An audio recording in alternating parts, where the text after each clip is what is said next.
તો સુરતના કામરેજ તાલુકાનું ડુંગરા ગામ હાલ ધર્માંતરણના મુદ્દાને લઈને ચર્ચાના કેન્દ્રમાં આવી ગયું છે।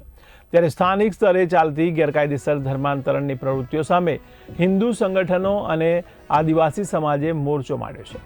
આરોપ છે કે આ વિસ્તારના એક શખ્સ દ્વારા પ્રલોભન અથવા અન્ય રીતે 25 જેટલા હળપતિ અને આદિવાસી સમાજના લોકોને ખ્રિસ્તી ધર્મમાં પરિવર્તિત કરી દેવામાં આવે છે।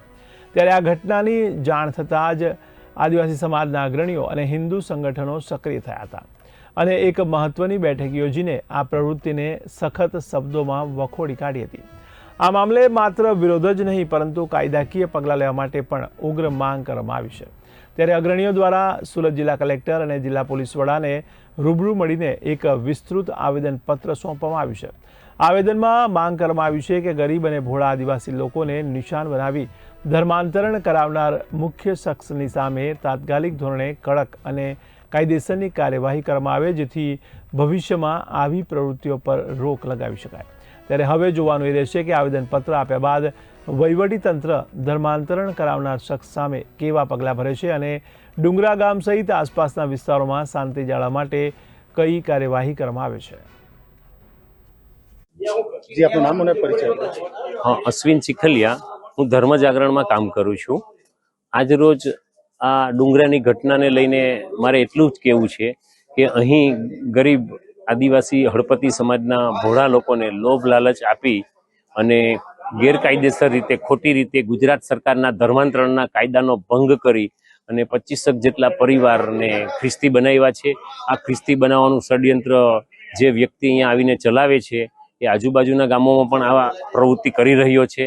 તો એની સામે સરકારે ધર્માંતરણના કાયદા હેઠળ કાર્યવાહી કરી અને સખત રીતે એને તાત્કાલિક ધોરણે જેલમાં નાખવો જોઈએ અને એને સજા કરવી જોઈએ એવી અમારી ખાસ માંગણી છે।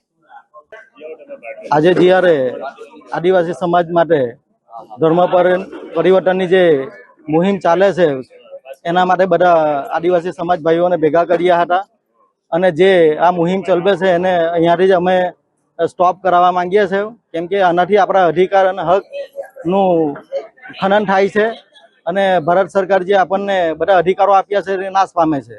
તો બધા ભાઈઓને ગેરમાર્ગે ન દોરાય અને આપણો જે પરંપરાગત જે સંસ્કૃતિ છે આદિવાસી સમાજની એ જળવાઈ રહે એ હેતુ માટે બધાને ભેગા કરી અને બધાને માર્ગદર્શન આપવામાં આવ્યું છે। આ બાબતે તમે કાયદેસર કોઈ કાર્યવાહી કરી છે? આ માટે આપણા એસપી સાહેબ અને કલેક્ટરશ્રીને આવેદનપત્ર પર આપવામાં આવેલું છે। તો અમારી એક આદિવાસી સમાજની માંગણી છે કે આ લોકો પર જે આ કૃત્યમાં સામેલ છે એ લોકો પર કાયદેસર કાર્યવાહી થાય અને આ પ્રવૃત્તિ અહીંથી અટકી જાય એવી માંગણી કરીએ છીએ।